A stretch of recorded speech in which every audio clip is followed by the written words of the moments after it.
அல்ஹம்துலில்லாஹி வஹ்தா வஸ்ஸலாத்து வஸ்ஸலாமு அலா மன் லா நபிய்ய பஅதஹு பஅத். எல்லா புகழும் ஏகையோனாகிய அல்லாஹ்வுக்கு மாத்திரம் உரித்தானதாக.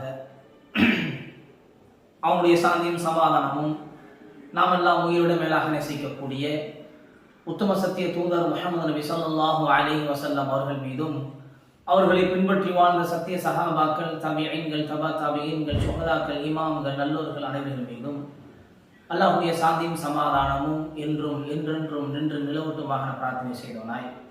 அன்பார்ந்த இஸ்லாமிய சொந்தங்களே, உறவுகளே, நாம் சில தினங்களால் ஒரு புகைப்படத்தை நாம் பார்த்து வருகிறோம். All eyes on Rafah. எல்லோருடைய பார்வையும் ரஃபா என்ற பகுதியை நோக்கி இருப்பதாக ஒரு புகைப்படம் இணையதளத்தில் மிக வேகமாக பரவி வருவதை நாம் பார்க்கிறோம். இதனுடைய பின்னணி என்ன? ரஃபா என்று சொல்லக்கூடிய அந்த இடமானது பலஸ்தீனில் இருக்கக்கூடிய கசாவுடைய ஒரு எல்லை பகுதியாக இருக்கிறது. நமக்கெல்லாம் தெரியும், பலஸ்தீனிற்கும் இஸ்ரேலுக்கும் மத்தியில் கிட்டத்தட்ட ஒரு வருடம் காலமாக போர் தொடர்ந்து நடந்து வருகிறது. அதனுடைய ஆரம்பம் என்ன? ஹமாஸ் என்று சொல்லக்கூடிய அந்த குழுவினர் அவர்களை பிடிக்க வேண்டும் என்பதற்காக வேண்டி இஸ்ரேல் அமெரிக்காவுடைய உதவியோடு பலஸ்தீனில் நுழைகிறது. அவர்களை பிடிக்க வேண்டும் என்று சொன்னால் சில சேதங்கள் ஆகத்தான் செய்யும். அதனால் பலஸ்தீனில் இருக்கக்கூடிய பொதுமக்களிடத்தில் அவர்கள் சொன்னார்கள், நீங்கள் எல்லாம் உங்களுடைய நாட்டினுடைய மையப்பகுதிக்கு சென்று விடுங்கள், இங்கு நாங்கள் தேடப் போகிறோம். சில தேடுதலில்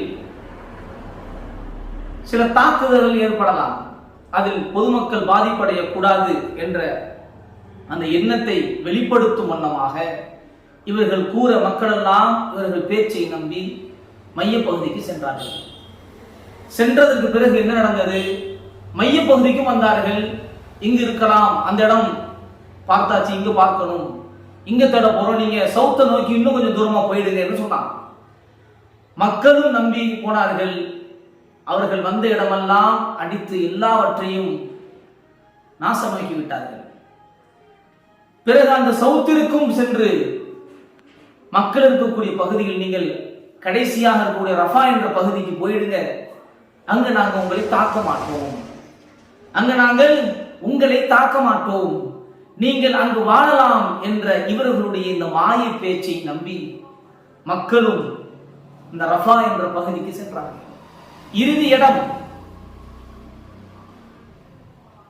அந்த இடத்தை தாண்டி இன்னும் செல்ல முடியாது. அதற்கு பிறகு எகிப்துடைய நாடு இருக்கிறது, எகிப்து இருக்கிறது. எகிப்து அவர்கள் தன்னுடைய எல்லை பகுதியுடைய அந்த சுவற்றில் மின்சாரத்தை அவர்கள் சப்ளை செய்து யாரும் அந்த சுவற்றை தாண்டிவிடக் கூடாது என்பதற்காக வேண்டி, யாரும் இதை கடந்து போய்விடக் கூடாது, தன்னுடைய எல்லையை பாதுகாப்பதற்காக வேண்டி அவர்கள் அதை அமைத்திருக்கிறார்கள். இப்ப இந்த ரஃபா என்ற பகுதியில் இருக்கக்கூடிய மக்கள் எகிப்தினுடைய அந்த சுவற்றை தொட்டார்கள் என்று சொன்னால் மின்சாரம் தாக்கி இறக்கக்கூடிய ஒரு சூழ்நிலை இருக்கும். உங்களுடைய பிரச்சனையை உங்களோடு வைத்துக் கொள்ளுங்கள், எங்களுடைய நாட்டிற்குள் கொண்டு வந்துவிட வேண்டாம் என்ற அந்த அடிப்படையில் எகிப்து தனது நாட்டினுடைய எல்லை பகுதிகளில் அவருடைய சுவர்களில் மின்சாரத்தினுடைய பாதுகாப்பு வலையை அவர்கள் அமைத்தார்கள். இப்போ என்ன நடக்கிறது? ரஃபா என்ற அந்த பகுதியை யாரும் தாக்கக்கூடாது என்று அமெரிக்கா இஸ்ரேலுக்கு சொல்கிறது. அப்படி நீங்கள் தாக்கினால் உங்களுக்கு நாங்கள் ஆயுதம் கொடுப்பதை நிப்பாட்டி விடுவோம். ஆயுதம் கொடுப்பது ஃபுல்லா அமெரிக்கா முழு சப்போர்ட் கொடுப்பதனால்தான் இஸ்ரேல் என்ன செய்யறாங்க? தன்னுடைய தாக்குதல் தொடர்றாங்க. இப்பொழுது ரஃபா என்பது ரொம்ப பாதுகாப்பான பகுதி, ரொம்ப பாதுகாப்பான பகுதி என்று சொல்லப்பட்டு மக்கள் எல்லாம் வந்து ரஃபாவில் தங்குறாங்க. அன்பார்ந்தவர்களே, நாம் சிந்தனை செய்து பார்க்கணும். அகதிகள் என்பது பக்கத்து நாடுகளிலிருந்து வீட்டை துறந்து வாசலை துறந்து ஒன்றும் இல்லாமல் வந்து பக்கத்து நாட்டில் தங்கியிருக்கக்கூடியதை நாம் பார்த்திருக்கிறோம். தன்னுடைய நாட்டில் இருந்து கொண்டே தன்னுடைய நாட்டிலே அகதியாக வாழக்கூடிய அவல நிலையை நாம் எங்கு பார்க்கிறோம்? நம்முடைய மக்கள் இன்றைய தினத்தில் அப்படி அவதிப்பட்டுக் கொண்டிருக்கிறார்கள். இப்படி வாக்குறுதி கொடுத்ததற்கு பிறகு உங்களை தாக்க மாட்டோம், ரஃபா என்ற பகுதி மிகவும் பாதுகாப்பான இடம் என்று சொன்னதற்கு பிறகு என்ன நடக்குது என்று சொன்னால், அமெரிக்காவும் சொன்னது நாங்கள் ஆயுதத்தை தரமாட்டோம், ரஃபாவை நீங்கள் தாக்கினால் உங்களுடைய எங்களுடைய அந்த சப்போர்ட் உதவி என்பது இருக்காது என்று சொன்னது. மக்கள்லாம் இருக்கக்கூடிய இந்த சமயத்தில் சில தினங்களுக்கு முன்னால் இரவு நேரத்தில் ரஃபாவில் இஸ்ரேல் ஏவுகணையை ஏவி தாக்குதல் செய்கிறார்கள். கிட்டத்தட்ட 40க்கும் மேற்பட்ட பிள்ளைகள் 40க்கும் மேற்பட்ட மக்கள் இறக்கிறார்கள். பச்சிளம் குழந்தைகள், பெண்கள், ஆண்கள் என்று எல்லோரும் இறக்கிறார்கள். நம்பி வந்தார்கள் இவர்கள் தாக்க மாட்டார்கள் என்று. கடைசியில் அவர்கள் சொல்லக்கூடிய விளக்கம் என்ன தெரியுமா? ஹமாஸ் அமைப்பை சார்ந்த 2 பெரும் தலைவர்கள் இங்கு இருந்ததாக எங்களுக்கு தகவல் வந்தது. அப்படி இருந்தால் இறங்கி ஆட்களை விட்டு தேடி இருக்கலாம். 2 நபர்களை பிடிப்பதற்கு 100கணக்கான நபர்களை கொல்லக்கூடிய ஆயுதம் தேவையா? எப்படி அவர்கள் காரணம் காட்டுகிறார்கள்? இன்னும் சில சொல்லும் பொழுது ஒரு கட்டிடத்தில் இருப்பதாக தகவல் வந்தது. அதை தாக்க முற்பட்டு பக்கத்தில் இருந்த டேங்கர் வெடித்து அவர்கள் தங்கியிருந்த கூடாரங்கள் தீப்பிடித்து விட்டது என்பதெல்லாம் பல வகையாக சுற்றி சொல்லக்கூடிய செய்திகளை நாம் பார்க்கிறோம். அன்பார்ந்த இஸ்லாமிய சகோதரிகளே, ஏதோ இந்த செய்தியை நாங்கள் இன்டர்நெட்டில் படித்தோம் பார்த்தோம் என்று கடந்து போகாமல் சற்று சிந்தனை செய்து பார்க்க வேண்டும். ஒரு தந்தை தன்னுடைய பிள்ளையை தூக்கி பார்க்கிறார். தன்னோடு உறங்கிய அந்த குழந்தை தலையில்லாமல் முண்டமாக தொங்குகிறது.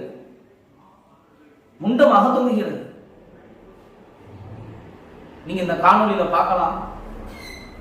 நீங்க பார்க்கக்கூடிய இந்த காணொலியில அந்த குழந்தை தலையில்லாமல் இருக்கக்கூடிய குழந்தையை பார்க்கலாம். அந்த குழந்தை என்ன பாவம் செய்தது? அந்த குழந்தை என்ன பாவம் செய்தது?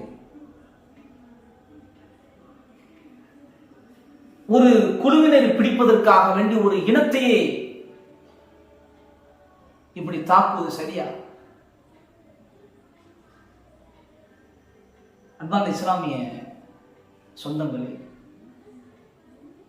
எந்த அளவுக்கு என்று சொன்னால், இந்த மக்கள் சாப்பிடுவதற்காக வேண்டி உதவியாக உணவுகள் மற்ற பொருட்கள் கொண்டு வரப்பட்டால் இஸ்ரேலில் இருக்கக்கூடிய பொதுமக்கள், நம்மளை போன்று இருக்கக்கூடிய பொதுமக்கள் அதை வழிமறைத்து சூறையாடி தான் எடுத்து செல்லாமல் கூட அதை எடுத்து அப்படியே ரோட்டில் போடக்கூடிய காட்சிகளை பார்க்கலாம். காரணம், அந்த உணவு அவர்களுக்கு கொண்டு போய் சேரக்கூடாது. எவ்வளவு பெரிய ஒரு ஓர வஞ்சனை, எவ்வளவு பெரிய ஒரு வன்மத்தை அந்த மக்களுடைய உள்ளத்தில் கக்கி வைத்திருக்கிறார்கள். பொதுமக்கள் கூட அந்த பிலஸ்தீன் மக்கள் இருக்கக்கூடாது என்று நினைக்கக்கூடிய அளவிற்கு வன்மத்தை கக்க வேண்டுமா? அன்பார்ந்த இஸ்லாமிய சகோதரர்களை நாம் சிந்தனை செய்து பார்க்க வேண்டும்.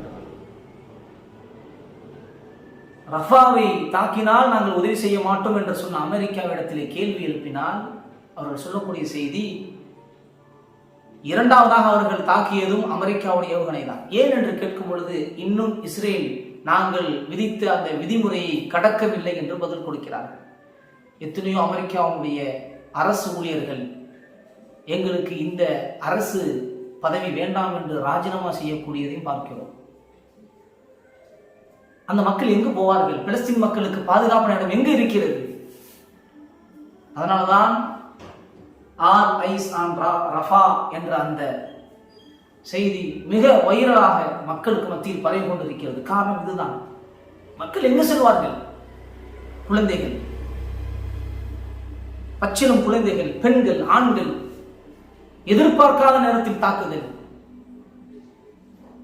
ஒரு வருஷமாக வேலைக்கு போகாமல், சம்பாதித்தியம் இல்லாமல், அவர்கள் தங்குவதற்கு கூடாரம் போடுவதற்கு கூட போதுமான தொகை இல்லாமல், 3 வேளை உணவு சரியாக கிடைக்காமல், கிடைக்கக்கூடிய உணவை காலையில் ஒருவரை சாப்பிட்டால் இரவு இல்லாமல் ஒரு நாளைக்கு 1 வேளையோ அரை வேளையோ சாப்பிட்டுக் கொண்டு வாழ்கிறார்கள்.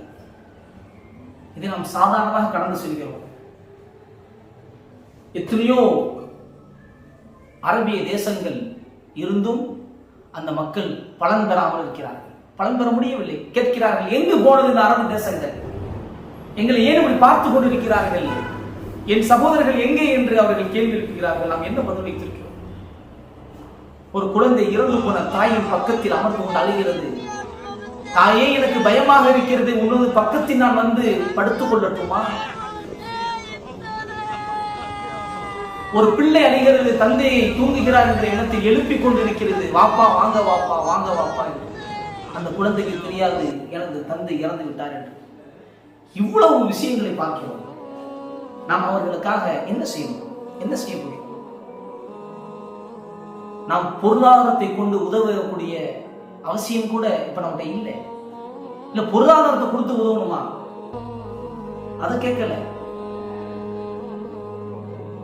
அவர்களுக்கு நாம் உதவியாக நாம் செய்யக்கூடியது ஒன்றுதான், நம்முடைய பிரார்த்தனை.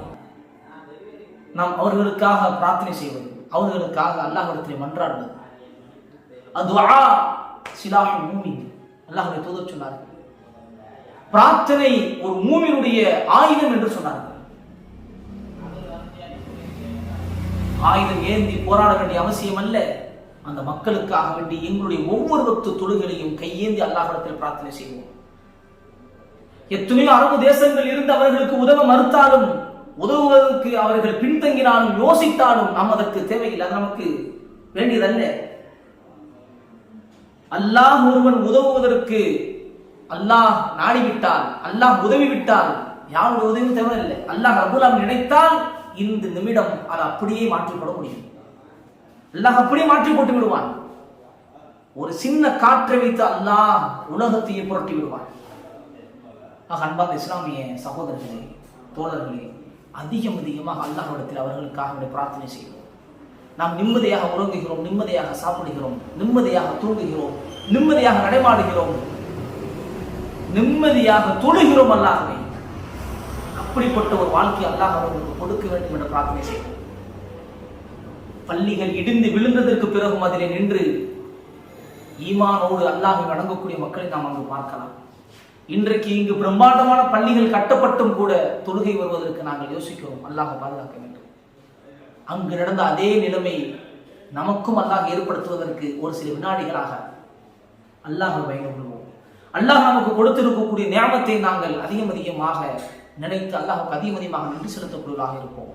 அதிகமாக அல்லாஹ்வை திக்ர் செய்வோம், நினைவு கூறுவோம். அதிகமாக அவர்களுக்காக அல்லாஹ்விடத்தில் பாவம் தேடுவோம். கிடைத்த நேரத்தை பொக்கிஷமாக கருதி நல்ல முறையில் அல்லாஹ்வை தொழுது வணங்குவோம், பாவம் வச்சு கேட்போம்.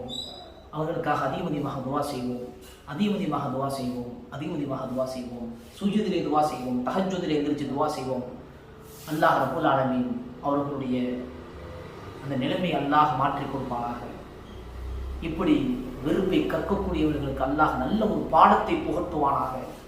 அல்லாஹ் ரப்பல் ஆலமீன் நினைத்தால் எதுவும் முடியாததல்ல. அல்லாஹ் நினைத்தால் நாம் கண் சிமிட்டும் நேரத்தில் அந்த நிலைமை அப்படியே மாற்றி விடுவான்.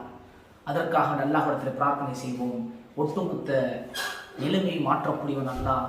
ஒட்டுமொத்த உலகத்தினுடைய பிடியும் அல்லாஹ்விடத்தில் இருக்கிறது. நாளை மறுமையுடைய அதிபதி அல்லாஹ். அவனிடத்திலே மன்றாடுவோம், அவனிடத்திலே பிரார்த்தனை செய்வோம். அல்லாஹ் ரப்பல் ஆலமீன் அந்த மக்களுடைய வாழ்க்கையை சிறப்பானதாக தருவானாக. யாரெல்லாம் மரணித்தார்களோ அவர்களுடைய அந்த மரணத்தை அல்லாஹ் ஷஹாதத்தாக, ஷஹீதாக ஆக்கி அவர்களை நல்ல உயர்ந்த அந்தஸ்தினாலே ஜன்னத்துல் ஃபிர்தௌஸில் வைத்துக் கொள்வானாக. அவர்கள் வாழக்கூடிய மக்களை கண்ணியவனாக வாழ வைப்பானாக. அல்லாஹ் ரப்பல் ஆலமீன் நம்முடைய வாழ்க்கையையும் நல்ல முறையில் வாழக்கூடியவர்களாக ஆக்குவானாக. அல்லாஹ் ரப்பல் ஆலமீன் அவர்களுக்காக பிரார்த்தனை செய்யக்கூடியவர்களாக அல்லாஹ் நம்மை ஆக்குவானாக. அல்லாஹ் ரப்பல் ஆலமீன் யாரெல்லாம் அவர்கள் மீது வெறுப்புகளை கற்கிறார்களோ அவர்களுக்கு நல்ல ஒரு பாடத்தை அல்லாஹ் புகட்டுவானாக. அல்லாஹ் நாம் கேட்கக்கூடிய துஆக்களை அங்கீகரித்துக் கொள்வானாக என பிரார்த்தனை செய்வோம். அல்லாஹ் ரப்பல் ஆலமீன் நிலைமைகளை மாற்ற வேண்டும். அதற்காக நாம் அதிகமாக அல்லாஹ்விடத்தில் பிரார்த்தனை செய்வோம். நிச்சயமாக யார் கை கொடுத்தாலும் கொடுக்காவிட்டாலும் அல்லாஹ் நாடிவிட்டால் ஒட்டுமொத்த நிலைமையும் அல்லாஹ் மாற்றி விடுவான். அல்லாஹ் ரப்பல் ஆலமீன் அந்த மக்களுடைய நிலைமையை மாற்றி அவர்களுக்கு நல்ல சுதந்திரமான ஒரு வாழ்க்கை, நிம்மதியாக அவனை வணங்கக்கூடிய ஒரு பாக்கியத்தை அல்லாஹ் தந்தருவானாக பிரார்த்தனை செய்வோம். அஸ்ஸலாமு அலைக்கும் வரஹ்மத்துல்லாஹி வபரகாத்துஹு.